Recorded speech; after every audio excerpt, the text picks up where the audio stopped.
우리 이 인사도 했지만 또 이 인사도 하겠습니다. 서로 보시면서 잘 오셨습니다. 인사하겠습니다. 잘 오셨습니다. 네네, 잘 오셨습니다. 예, 정말 잘 오셨습니다. 할렐루야. 감사합니다. 제가 고2인가 고3인가 잘 모르겠어요. 그때 이야기입니다. 한 25년 정도, 25년 뭐 그 정도인 것 같기도 하고, 예, 그런데 그 학교에서 주일에 이렇게 봉사활동을 가게 되는 그런 어떤 기회가 있었어요. 제가 이제 광주에서 이제 자랐는데 거기 보면 이제 무등산이라는 곳이 있습니다. 지금 생각해 보면 되게 그 무등산을 무시했는데 제가 좀 찾아보니까 그렇잖아요. 우리 동네에 뭐 있으면 되게 무시하잖아요, 그죠?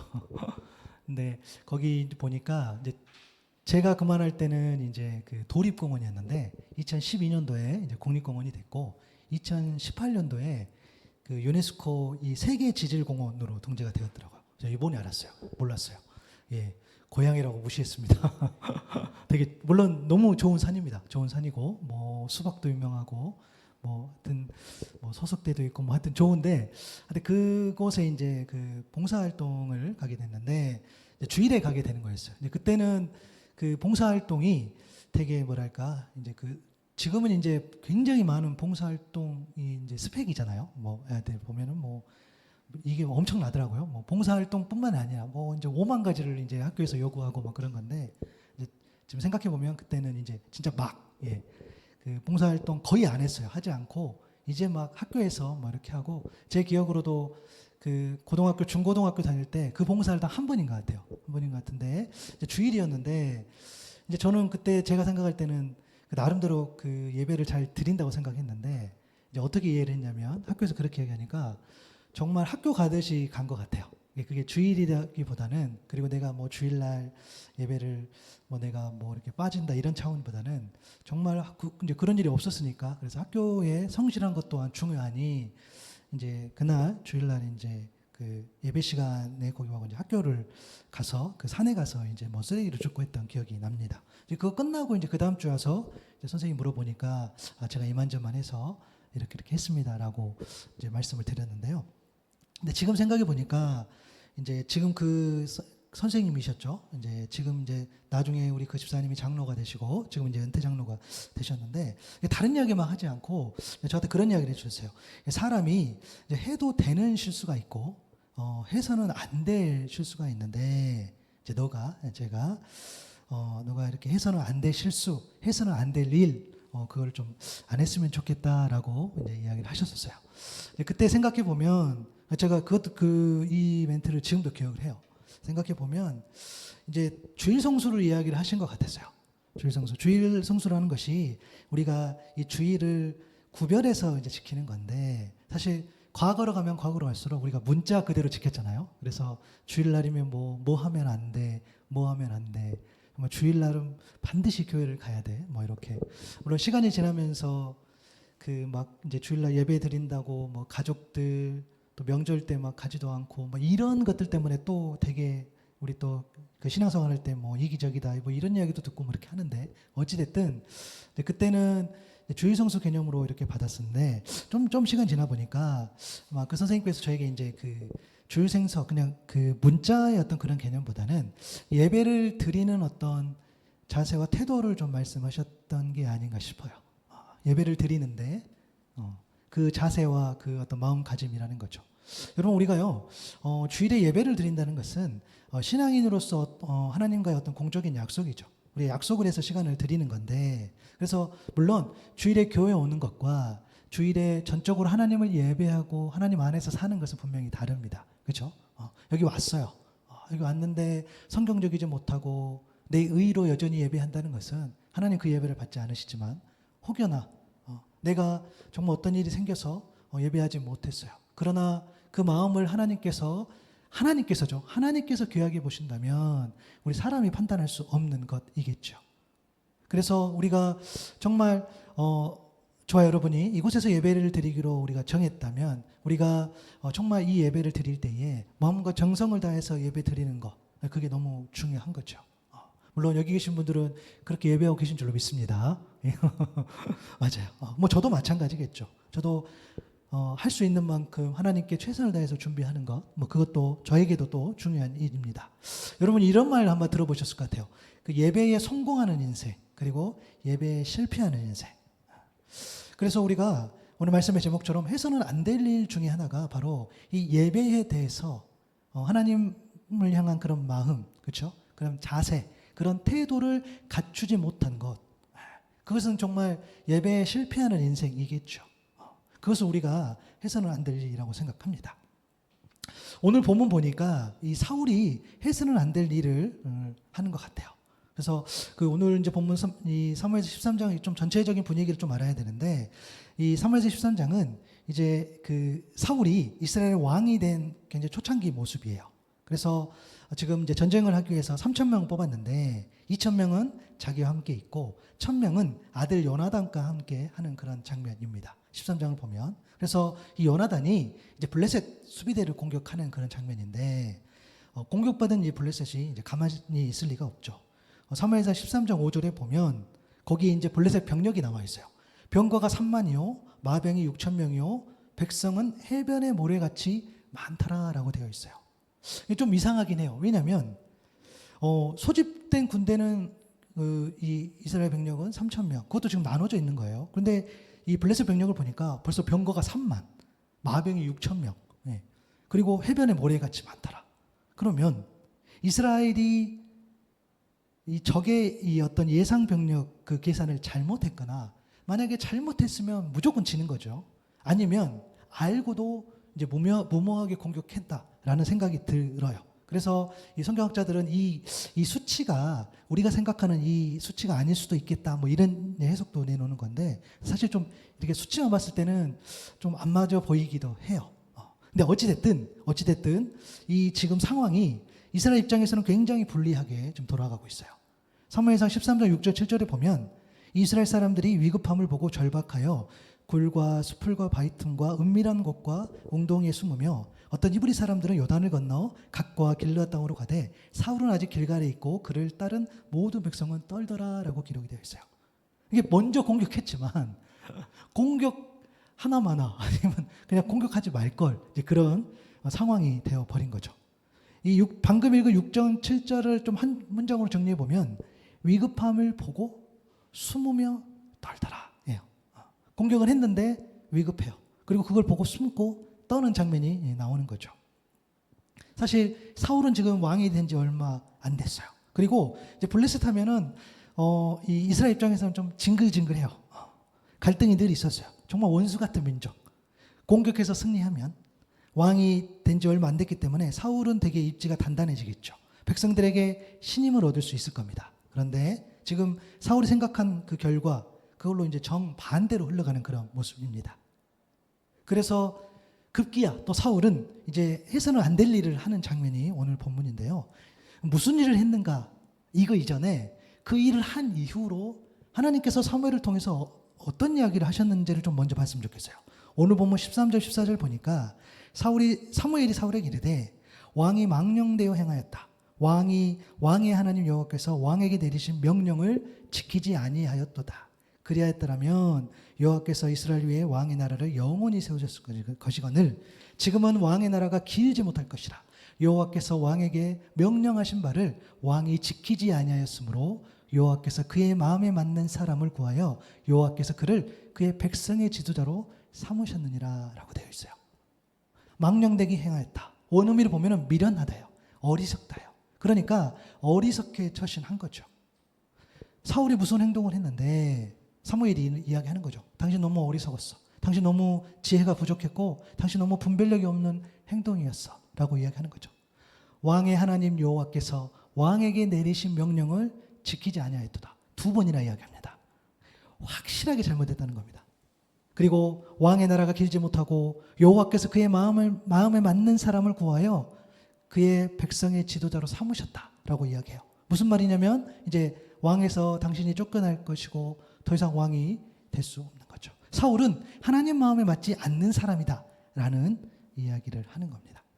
사실 이 내용만, 이 결과만 보면 뭔가 엄청나게 잘못한 것 같아요. 사울이 해서는 안 될 일. 오늘 보면 8절하고 9절입니다. 사울은 사무엘이 정한 기한대로 이레 동안을 기다렸으나 사무엘이 길갈로 오지 아니하매 백성이 사울에게서 흩어지는지라. 사울이 이르되 번제와 화목제물 이리로 가져오라 하여 번제를 드렸더니 라고 기록이 되어 있어요. 사울이 해서는 안 될 일이 뭐냐면 하나님의 명령을 어기고 제사를 드린 겁니다.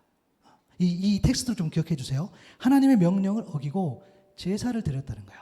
여러분, 제사는 뭐냐면 하나님께 드리는 구약의 한 의식이죠. 예배를 이야기합니다. 지금의 예배를 이야기하죠. 이 제사를 통해서 하나님께 죄를 회개하고 감사하고 찬양하고 하나님께 교제한 거죠. 그리고 하나님께서 이 제사를 드리면서 이 성소에 대한 전반적인 책임을 지는 그 제사장의 직무를 이제 누군가에게 정해 주셨어요. 레이지파, 아론의 계열 담당하게 합니다. 그러니까 하나님이 세우신 담당자가 있음에도 당신이 월권했어 라는 이야기인 거죠. 출애굽기 29장 44절을 보면은 말씀에도 기록이 되어 있죠. 내가 그 회막과 제단을 거룩하게 하며 아론과 그의 아들들도 거룩하게 하여 내게 제사장 직분을 행하게 하며. 사실 여러분, 우리가 그 구약시대 제사하면 굉장히 딱딱하게 느껴져요. 그죠? 들어는 봤는데 오늘 들으면 또 내일 잊어버리고. 네. 할렐루야. 전하는 자도 이상하고. 맞아요. 그 보통 주일 예배 때 이제 다루다기보다는 이제 우리가 다른 시간을 활용해서 뭐 번제, 소제, 화목제, 속죄제, 속건제 뭐 이름은 되게 알지만 이제 그래서 이제 따로 시간을 내서 사실은 뭐 제사의 어떤 과정, 어떤 목적, 의미, 어떤 제물, 또 뭐 성격 이런 것들을 또 다루기도 합니다. 여러분, 우리가 그래서 이 구약의 제사를 생각할 때에 그래도 오늘 다 다룰 수는 없지만 여러분 이 정도 의미는 우리가 갖고 갔으면 좋겠어요. 이게 제사의 흐름인 거죠. 여러분, 이 구약 시대의 이 제사, 그러니까 죄인이 하나님께 나아갈 수 있는 유일한 방법입니다. 왜냐하면 죄를 회개하고 씻을 그 길을 하나님께 열어주신 건데 우리가 반복해서 죄를 짓는다는 거죠. 그렇죠? 너무너무 매일 그냥 그래서 이 제사는 그냥 이 예배는 계속 되어진 겁니다. 그리고 이 구약의 제사를 통해서 피 흘림이 없이는 죄 사함이 없다라는 그 진리를 배우게 돼요. 다시요. 피 흘림이 없이는 죄 사함이 없다. 이 진리를 배웁니다. 그러니까 이 제사를 드릴 때에 이 제물이 있잖아요. 오늘 번제를 드렸다고 표현했는데 이제 이거를 이제 태워서 드리는 제사인데 이 제물이 있으면 이 제물이 곧 나의 죄를 의미해요. 그러니까 우리가 좀 딱딱한 표현이긴 한데 죄를 전가했다라는 이야기를 써요.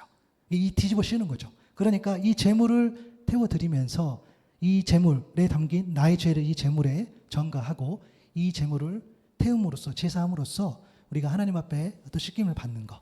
이것도 어떻게 합니까? 반복적으로. 왜냐 우리가 죄를 반복적으로 지으니까 계속 제사하는 거예요. 그래서 제사장은 이 예배로 오는 사람으로 하여금 그 절차에 맞게 계속 집도를 해주는 겁니다. 그리고 제사장의 우두머리이죠. 1년에 한 번 이스라엘의 온 백성을 위해 국가적으로 그 죄를 회개하는 대속죄일. 그죠? 그런데 이제 이것이 이 대속죄일을 인도하는 대제사장, 이 대제사장이 바로 우리에게 예수 그리스도시다라고 이야기해 주는 책이 바로 이제 히브리서예요. 그 흐름이 있는 거죠. 히브리서 4장 14절부터 16절에 보니까 우리에게 큰 대제사장이 계시니 승천한 신이 곧 하나님의 아들 예수시라. 우리가 믿는 도리를 굳게 잡을지어다. 우리에게 있는 이 대제사장은 우리의 연약함을 동정하지 못하실 리가 아니요 모든 일에 우리와 똑같이 시험을 받으시는 이로되 죄는 없으시니라. 그러므로 우리는 긍휼하심을 받고 때를 따라 돕는 은혜를 얻기 위하여 은혜의 보좌 앞에 담대히 나아갈 것이니라. 아멘. 그러니까 이 구약의 제사가 지금 어떻게 됩니까? 이 대제사장, 그러니까 이 예수 그리스도로 연결이 되는 거예요.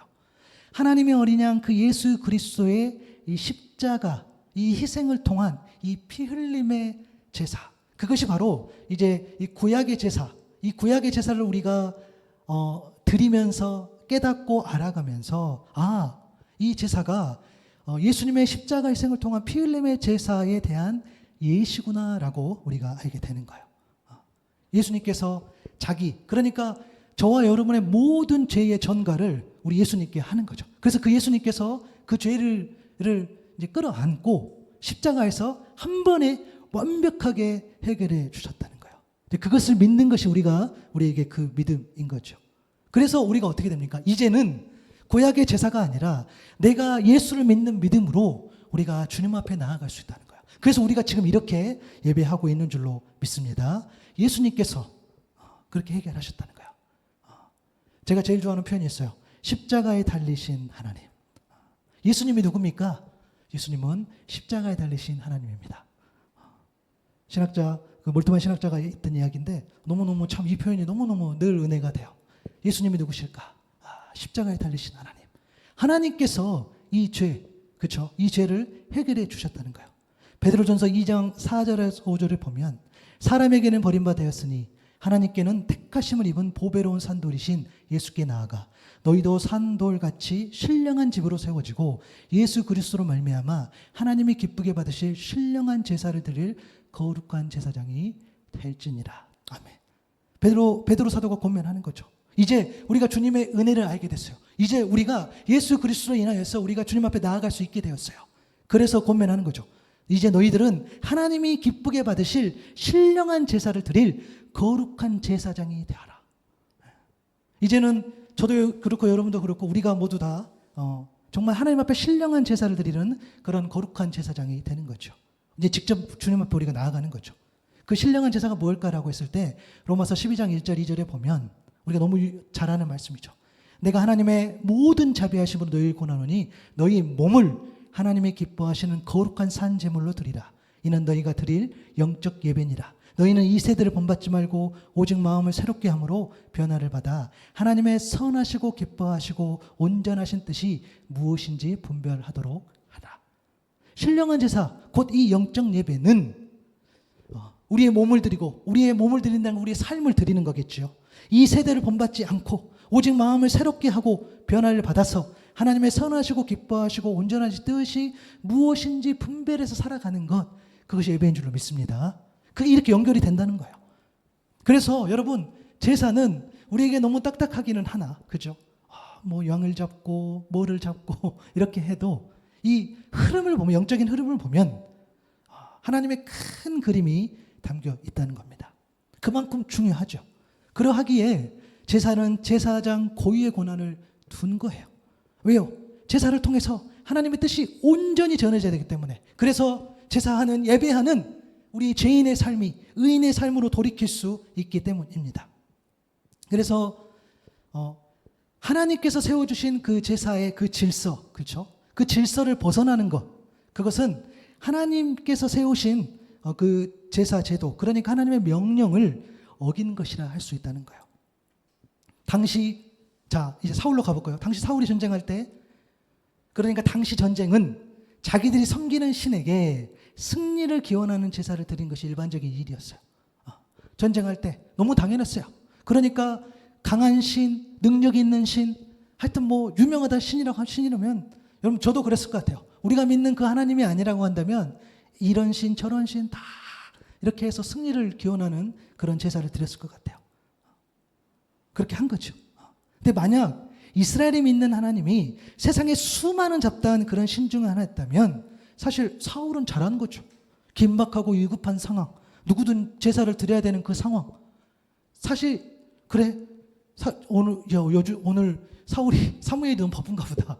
일단 제사부터 지내자라고 하는 것은요, 사람들이 보기에는 대처를 잘했다라고 할 수도 있겠죠. 그러나 사울이 믿는 그 하나님, 물론 잘못 믿는 것 같기도 해요. 또 이스라엘이 믿고 저와 여러분이 믿는 그 하나님은 온 우주 만물을 창조하신 하나님이시죠. 출애굽기 3장 14절에 우리 하나님께서 직접 고백해 주신 것처럼 스스로 있는 자, 또 처음부터 계시고 지금도 계시고 앞으로도 영원토록 계시는 그 하나님이 우리의 왕이요 진짜 하나님이신 줄 믿습니다. 그 하나님. 그렇기 때문에 사울은 그 하나님이 만들어 놓은 그 제사 제도, 그래서 사무엘을 통해서 주신 그 명령, 사울은 사무엘의 정한 기한을 기다려야 했습니다. 사무엘은 하나님이 세우셔서 하나님이 권위를 부어주신 선지자요 제사장이기 때문이죠. 그래서 사무엘을 통해서 제사를 드린다는 것은 전쟁을 승리하는 그 승리의 기원을 그것을 염원하는 것이 아니라 그 제사에 담긴 하나님의 뜻을 구하는 것이었어요. 그가 전쟁 앞에서 그 하나님 앞에 제사를 드렸다는 것은 이겨야 됩니다 이런 차원이 아니라 그것에서 하나님 뜻을 구하는 거였어요. 또 사무엘을 통해서 제사를 드린다는 것은 하나님이 세우신 그 제사의 질서 안에서 하나님의 선하시고 기뻐하시는 그 일이 무엇인지를 묻는 것이었어요.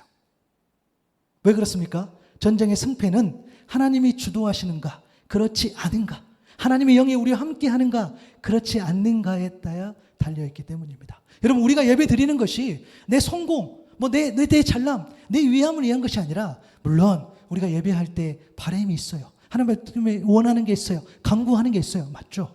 여러분, 예배할 때마다 간구하시기 바랍니다. 네. 자녀를 위해서, 또 우리의 믿음을 위해서, 우리 가정을 위해서, 또 내가 하는 일에 대해서 간구하시는 게 맞아요. 당연히 그것도 그렇게 하셔야 되죠. 그러나 그 전쟁, 그 삶의 승패는 하나님이 주도하시는가, 주도하지 않는가에 달려있다는 거예요. 그렇기 때문에 사울은, 또 저와 여러분은 아무리 불리한 상황이라도 인간적 수단들을, 그런 것들을 이렇게 내려놓고 모두 멈추고 우리가 하나님의 도움을 간구해야 했던 거죠. 그런데 사울은 그렇게 하지 못했어요. 여러분, 사울이 단순하게 사무엘의 명령을 듣지 않았다, 또 좀 예배 인도 좀 하면 되지, 이런 차원이 아닌 거죠. 그것은 하나님의 명령을 지키지 않은 것이에요. 그것이 가장 해서는 안 될 일이었죠. 사무엘이 정한 기한이 사울에게 있어서, 그러니까 단순히 7일이라는 어떤 물리적 시간이 아니라 그것을 준비하면서 하나님을 향한 의미 있는 시간으로, 그러니까 영적인 시간으로 보내야 했다는 겁니다. 여러분, 하나님과 교제하는 시간, 하나님과 대화하는 시간, 그렇죠. 뭔가를 기도로 준비하는 시간, 이런 것들. 근데 사울이 그렇게 하지 못한 것 같아요. 사울이 그렇게 하지 못했기 때문에 마지막에 하나님의 질서를 어기는 선택을 하는 건데, 왜 사울이 그런 시간을 기도하는 시간으로 보내지 못했을까라고 생각해 보면, 그것은 곧 기도가 어려운 이유를 좀 우리가 생각해 보면 될 것 같아요. 여러분, 기도가 쉽습니까? 어렵습니까? 쉬운 것 같기도 하고 어려운 것 같기도 하고. 근데 만약에 기도가 어렵다라고 한다면 내 기도 제목에 대한 응답 방법이, 내가 원하는 그 방법이 내가 기대하는 방법과 실제로 하나님이 응답해 주시는 방법이 다르기 때문에 우리는 기도가 참 어렵다고 생각한 것 같아요. 내가 기도했는데 내가 이때 좀 하나님 들어주시면 좋을 것 같은데 그렇게 하지 않으신 거죠. 하나님의 방법, 하나님의 때, 하나님의 상황, 또 그 기도 응답을 들어주시는 그 정도가 달라요. 그러다 보니까 기도를 좀 어떻게 해야 될지 모르겠다라고 우리가 생각할 때가 있죠. 그리고 여러분, 왜 우리가 기도하기가 어렵고 기도하지 못할까라고 했다면, 저는 이 이유가 더 큰 것 같아요. 뭐냐면 깊이 있는 대화를 나눌 만큼 친밀한 관계가 아니라는 거예요. 여러분이 저하고, 제가 우리 정신사님 계시면 제가 정신사님한테 뭔가를 이렇게 도움을 요청하려고 하는데 우리 전혀 몰라. 친하지도 않아. 한 몇 년 전에 한번 본 것 같아. 그죠? 그래도 지나가다가. 그런 사람한테 내가 뭔가를 도움을 요청하다, 근데 그 사람이 도움을 들어준다? 대단한 거죠. 근데 그렇게 할 수 없어요. 우리가 뭔가를 도움을 요청하고 요구할 때는 그 사람과의 관계를 먼저 풀려고 그러고, 또 뭔가 어필하려고 그러고. 여러분, 사람하고도 그렇게 하는데 하나님하고 대화할 때 여러분, 그게 되겠어요? 그러니까 여러분, 우리가 이 예배가 중요하다는 것이, 우리가 그런 생각이 들잖아요. 이 한 번의 예배로 이게 될까?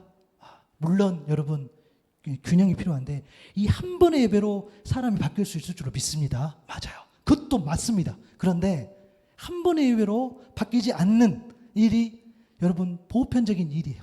하나님이 어느 날 갑자기 우리의 믿음을 성장시키거나 하나님이 갑자기 우리의 영안을 열어주시거나 그러지 않는다는 거예요. 그러면 마찬가지겠죠.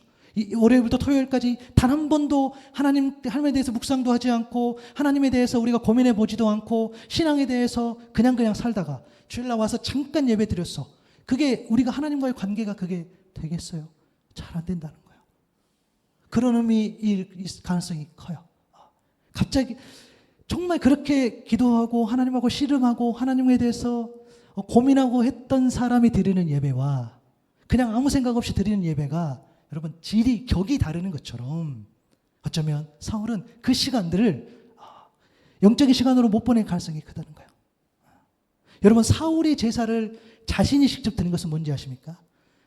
세상 사람들이 승리를 기원하는 것처럼 동일하게 그도 그러한 마음으로 군사들의 마음에 용기를 주기 위한 일종의 요식행위, 형식이었어요. 소위 말해서는 우리 그 있잖아요. 이거 표현 맞는지 모르겠는데 우리 고사 지내는 거. 그죠? 너무 촌스럽죠, 표현이. 그거 지내는 거랑 똑같은 거. 그죠?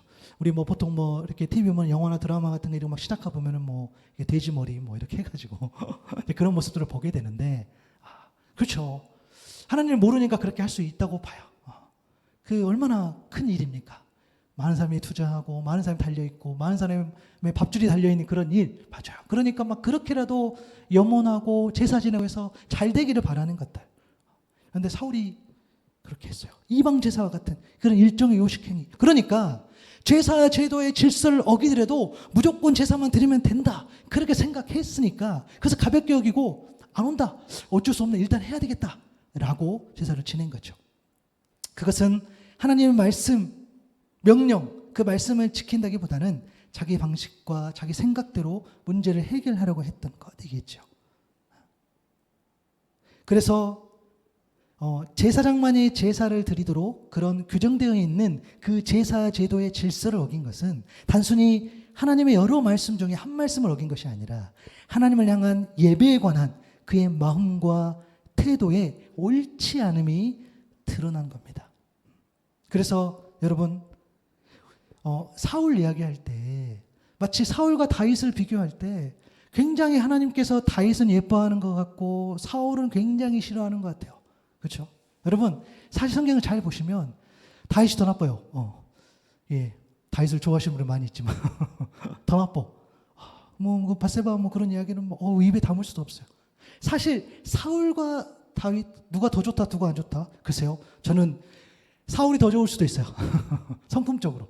혹시 우리가 잘 몰라서 그러지. 그러나 하나님께서는 끊임없이 다윗이 하나님 마음에 합한 사람이라고 이야기해요. 그것은 왜요? 그가 부족해요. 그가 연약해요. 그런데 그는 그의 예배를 받으셨다는 거예요. 그는 예배에 성공한 인생이었고 사울은 예배에 실패한 인생이었다는 거예요. 그가 그렇게 극악무도한 죄를 짓고 그가 그렇게 입에 담을 수 없는 그런 연약함에도 불구하고 다윗은 여전히 하나님 앞에 또 나가서 그를 붙잡고 그의 삶을 보면 그렇게 되어 있어요. 그것을 알 수 있다는 거예요. 그래서 이 장면, 단순하게 제사 제도를 어겼다, 그냥 예배 한번 드리면 그 좀 내가 인도하면 되지, 예배 드린 거 아니냐라고 우리가 접근하면 이 본문이 잘 읽히지 않을 거예요. 앞서서 이야기했던 것처럼 예배의 의미가 있잖아요. 제사가 있잖아요. 하나님 질서를 만들어 주신 이유가 있어요. 다 이유가 있기 때문에 그것을 지키고 그것에 대해서 순종하는 것을 하나님이 보신다는 거예요. 사울은 그것을 놓친 겁니다. 해서는 안 될 일. 제사 예배를 어겼어요. 잘못 드린 거죠. 또 오늘 보면 10절 12절에 보면 사울이 해서는 안 될 일 또 하나가 있어요. 10절부터 12절까지 보면 표준 세번역으로 봐보면 사울이 막 번제를 올리고 나자 사무엘이 도착했다. 이 장면도 참 재밌기는 해요.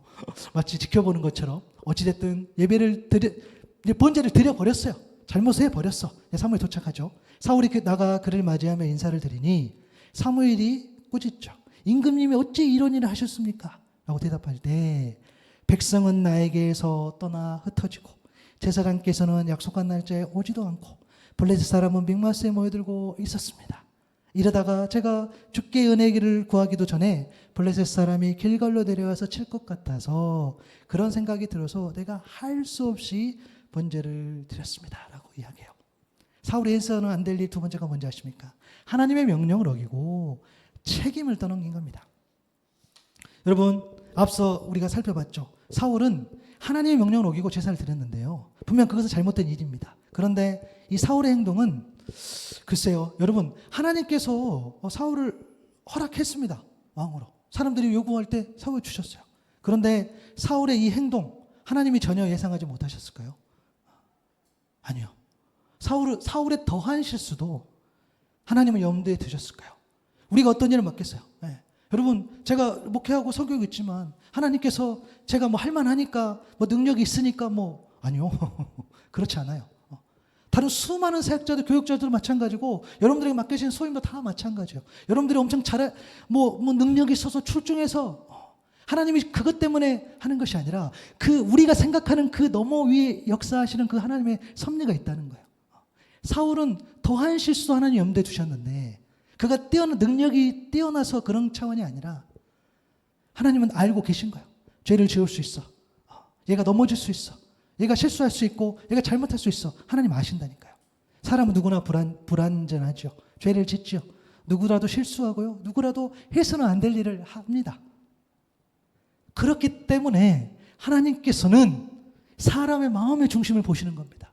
얘가 죄를 지었어. 그러면 그 잘못한 이후에 그 사람의 마음의 중심에 여전히 하나님이 계시는가? 아니면 여전히 하나님 앞에 죄를 뉘우치고 있는가? 돌이키고 있는가? 그것을 보신다는 거예요. 그런데 사울은 안타깝게도 그렇게 하지 못했어요. 왜 하나님의 명령을 어기고 제사를 드렸는가에 그 질책에 조목조목 자신의 책임을 누군가에게 떠넘기고 있어요. 백성은 나에게서 떠나 흩어졌다. 제가 하나님의 명령을 어기고 제사를 드린 게 저 때문이 아니라 이스라엘 백성 때문입니다. 라고 이야기하는 거죠. 사무엘께서 제사장께서 약속한 날짜에 오시지 않았잖아요. 제가 하나님의 명령을 어기고 제사를 드린 거는 저 때문이 아니라 사무엘 당신 때문이에요. 블레셋 사람이 믹모스에 모여들고 있어. 제가 하나님의 명령을 어기고 제사를 지낸 것은 저 때문이 아니라 그 블레셋 사람 그 때문이에요. 어쩔 수 없는 상황, 어쩔 수 없는 사람 때문에 내가 그렇게 한 거예요. 라고 이야기를 해요. 여러분, 사울은 왕이었습니다.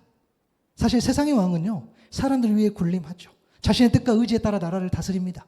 자신이 세운 나라를 위해서라면 사람들의 수고와 희생과 심지어 목숨까지도 강요하죠. 그러나 이스라엘 왕은 다릅니다. 아니, 달라야 하겠죠. 이스라엘의 진정한 왕은 하나님이시기 때문입니다. 이스라엘은 하나님이 선택하시고 하나님의 자녀로 세워가는, 그래서 그것을 하나님의 뜻을 이루기 위한 은혜로 선택한 언약 백성입니다. 하나님의 약속을 받고 어떠한 상황 속에서도 그 약속을 지켜나감으로 하나님께 영광이 되고, 그래서 많은 사람으로 하여금 하나님의 온 우주 만물의 주인이 되심을 보여주는 그런 백성. 하나님 그것을 위해서 그를 은혜로 선택하신 거죠. 그래서 이스라엘에 세워진 그 왕은 언약의 지도자요, 하나님이 세우신 왕이라는 거예요. 그래서 하나님이 세우셨기 때문에 하나님 명령에 대한 책임이 있고 하나님을 신뢰할 수 있어야 합니다. 하나님의 방법으로 하나님이 맡겨주신 일에 책임지는 그런 왕이 되어야 하는 거죠. 물론 사울이 자신을 합리화하기 위해서 사람들 말한 그런 어떤 사람들 상황, 사울이 직접 제사를 드리기에 합당한 이유처럼 보입니다. 틀린 말 하나도 없잖아요. 사무엘이 없어. 맞아요. 사무엘이 없으니까 모르겠어. 이스라엘 군도 없어. 까딱 잘못하면 나라가 없어지겠어. 또 반대로 적은 늘어나 큰일 나겠어. 여러분, 전쟁에서 지고 이렇게 하면 다 죽는 거 아닙니까? 다 잡혀가고 뭐 그런 것을 우리가 알고 있잖아요. 어쩌면 왕으로서 그런 결정을 하는 것이 정말 괜찮아 보이기도 합니다. 근데 여러분, 분명한 것은 아무리 설득력 있는 그런 논리를 하더라도 어쩔 수 없는 상황, 어쩔 수 없는 사람의 어떤 그런 관계에 직면하더라도 하나님께 불순종한 것을 정당화할 수 없다는 거예요. 내가 하나님 앞에 불순종했어요. 그것은 어떤 이유로도 하나님 앞에서 안 된다는 겁니다. 여러분, 예를 들어볼까요? 우리가 가정에서 예배를 드려요. 가정 예배를 드린다는 것은 하나님의 말씀을 붙잡고 그런 주신 말씀에 순종하겠다는 그런 결단과 의지이겠죠. 물론 가정 예배라는 그 형식을 드리지 않아도 가족의 어떤 구성원들의 엄마든 아빠든 자녀든 아이들의 성장이, 아이들의 신앙이 깊어지고 아이들이 더 하나님께 가까이 나가고 또 부모도 마찬가지고 그런 상황이라면 우리가 그 가정 예배라는 형식을 굳이 취하지 않아도 괜찮을 수 있어요. 근데 문제는 그런 거겠죠. 계속 우리가 하나님 앞에 예배하는 데 있어서 핑계를 대는 거야. 내가 바쁘고 내가 시간이 없고 아이들은 커가고 아이들 학원 가고 공부하고 이런 것들. 여러분, 그런 일상적인 일에 대해서 그러니까 잘했다 잘못했다 이런 문제가 아닌 거야. 저희들도 지금 가정예배를 잘 못 드려요.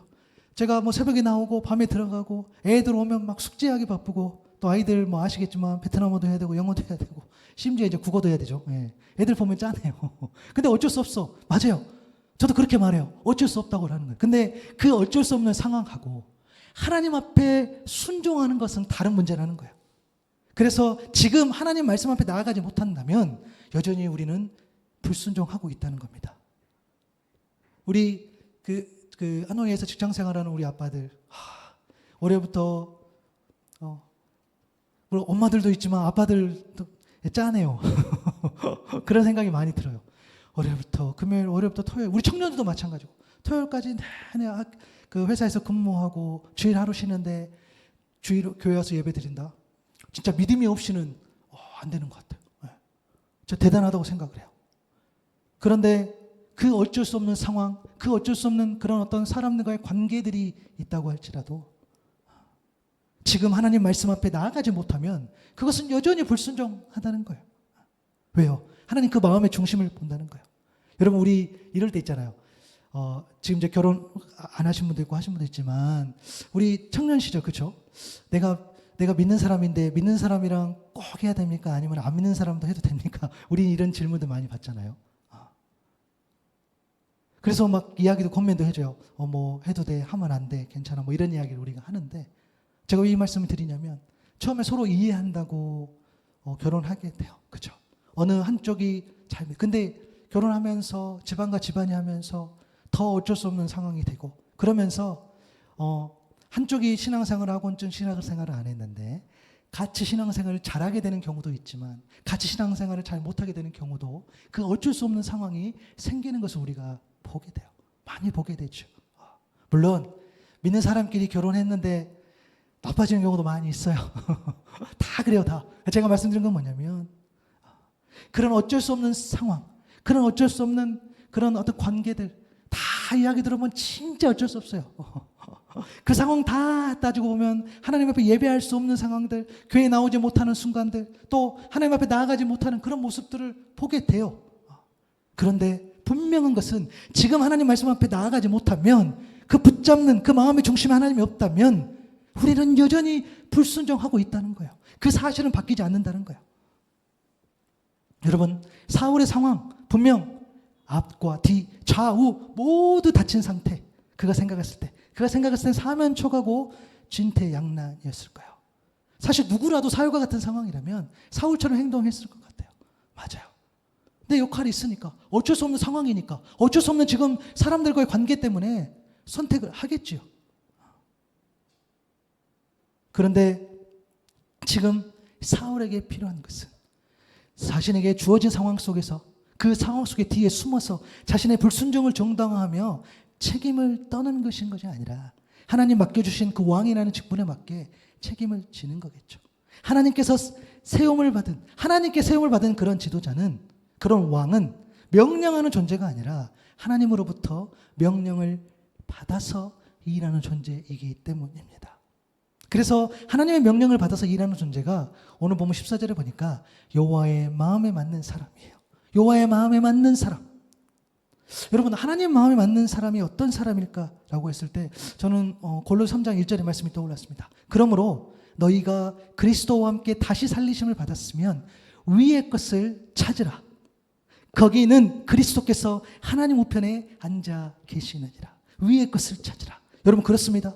여호와의 마음에 맞는 사람은 앞뒤 좌우가 다 꽉 막혔을 때 절망하거나 포기하지 않고 위를 보는 사람, 위의 것을 찾는 사람, 위로부터 임하는 하나님의 힘과 능력을 의지하는 사람인 줄로 믿습니다. 여러분, 하나님 마음의 중심을 보신다는 거예요. 앞뒤 좌우 다 막혔을 때 그럼 어떻게 하느냐? 위를 보는 거죠. 위의 것을 찾는 거죠. 위로부터 임하는 힘과 능력, 그것을 의지하는 거죠. 그것이 바로 십자가예요. 고린도전서 1장 18절에 보니까 십자가의 도가 멸망하는 자들에게는 미련한 것이요 구원을 받는 우리에게는 하나님의 능력이라. 어쩔 수 없는 상황, 어쩔 수 없는 사랑과 관계 앞에서 십자가는 여러분 미련한 거예요. 아니, 어쩔 수 없는데 그 예배 언제 그 사모에 기다리고 있겠어? 여러분, 미련한 거예요. 어쩔 수 없는 관계에 직면했을 때 언제 그 예배 드리고 앉아 있겠어? 그것은 미련한 거예요. 그러나 믿음으로 온전히 붙잡고 구원의 길로 나아가는 저와 여러분에게는 하나님의 능력이 된 줄로 믿습니다. 여러분, 예배하러 오셨을 때에 우리가 내가 바라는 것도 있고 내가 원하는 것도 있고 내가 간구하는 것도 있지만 우리가 예배할 때마다, 우리가 기도할 때마다 하나님의 뜻을 구하고 하나님의 의지를 구하고 하나님께서 원하시는 그 일을 구할 수 있는 저와 여러분 될 수 있기를 바랍니다. 여러분, 우리가 그렇게 살지 못하기 때문에 세상에 수많은 사람들이 보면 교회 다니는 사람들이 불쌍하고 교회 다니는 사람들이 엉망진창이에요. 맨 사랑한다고 그러지만 사랑하는 행위는 한 번도 나타나지도 않고, 매일 구하는 것은 다른 사람을 위해 구하는 것이 아니라 내 만족과 내 유익만을 구하는 것, 세상 사람들보다 더 엉망진창으로 살아가는 그 모습, 그것이 그들로 하여금 은혜가 안 되는 거예요. 여러분, 그런 은혜 안 되는 사람들 보는 그 교회를 보면서 어느 누가 여러분들이 뭔가를 잘못하고 있다, 그게 아니에요. 우리가 하나님 앞에 믿는 자로서, 우리가 은혜 받은 자로서 우리가 할 수 있는 책임을 다하자는 그런 의미입니다. 여러분, 혹시 앞뒤 좌우가 여러분 혹시 꽉 막혔습니까? 어쩔 수 없는 상황, 어쩔 수 없는 그런 사람과의 관계 때문에 여러분 어떻게 하기가 어렵습니까? 그러면 절망도 되고 낙심도 되고 포기도 되지요. 여러분, 위를 보십시오.